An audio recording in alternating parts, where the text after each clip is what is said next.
ലേവ്യ പുസ്തകം അധ്യായം 17.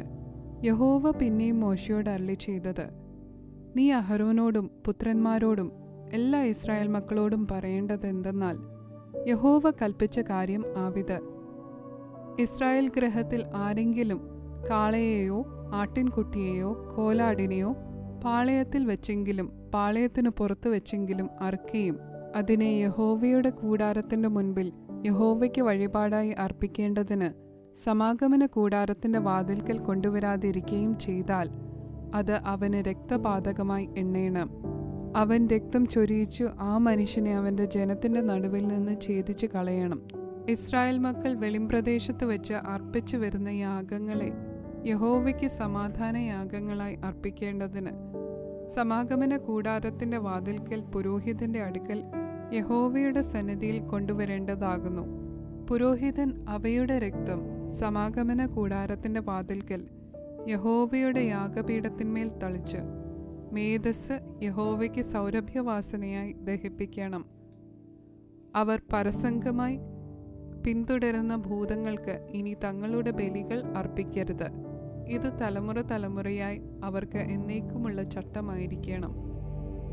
നീ അവരോട് പറയേണ്ടത് എന്തെന്നാൽ, ഇസ്രായേൽ ഗൃഹത്തിലോ നിങ്ങളുടെ ഇടയിൽ പാർക്കുന്ന പരദേശികളിലോ ആരെങ്കിലും ഹോമയാഗമോ ഹനനയാഗമോ അർപ്പിക്കുകയും അത് യഹോവയ്ക്ക് അർപ്പിക്കേണ്ടതിന് സമാഗമന കൂടാരത്തിന്റെ വാതിൽക്കൽ കൊണ്ടുവരാതിരിക്കുകയും ചെയ്താൽ, അവനെ അവന്റെ ജനത്തിൽ നിന്ന് ഛേദിച്ചു കളയണം. ഇസ്രായേൽ ഗൃഹത്തിലോ നിങ്ങളുടെ ഇടയിൽ പാർക്കുന്ന പരദേശികളിലോ ആരെങ്കിലും വല്ല രക്തവും ഭക്ഷിച്ചാൽ, രക്തം ഭക്ഷിച്ചവന്റെ നേരെ ഞാൻ ദൃഷ്ടി വെച്ച് അവനെ അവന്റെ ജനത്തിന്റെ ഇടയിൽ നിന്ന് ഛേദിച്ചു കളയും. മാംസത്തിന്റെ ജീവൻ രക്തത്തിലല്ലോ ഇരിക്കുന്നത്. യാഗപീഠത്തിന്മേൽ നിങ്ങൾക്ക് വേണ്ടി പ്രായശ്ചിത്തം കഴിപ്പാൻ ഞാൻ അതു നിങ്ങൾക്ക് തന്നിരിക്കുന്നു.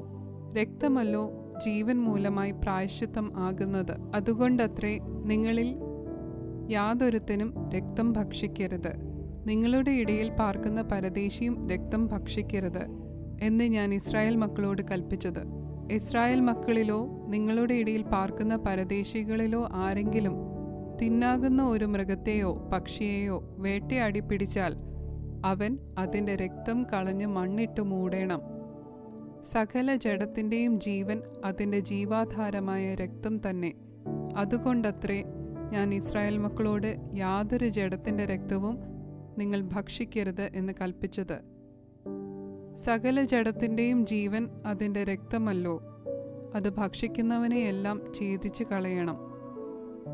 താനെ ചത്തതിനെയോ പറിച്ചു കീറിപ്പോയതിനെയോ തിന്നുന്നവനൊക്കെയും സ്വദേശിയായാലും പരദേശിയായാലും വസ്ത്രമലക്കി വെള്ളത്തിൽ കുളിക്കുകയും സന്ധ്യ വരെ അശുദ്ധനായിരിക്കുകയും വേണം. പിന്നെ അവൻ ശുദ്ധിയുള്ളവനാകും. വസ്ത്രമലക്കാതെയും ദേഹം കഴുകാതെയും ഇരുന്നാൽ അവൻ കുറ്റം വഹിക്കണം.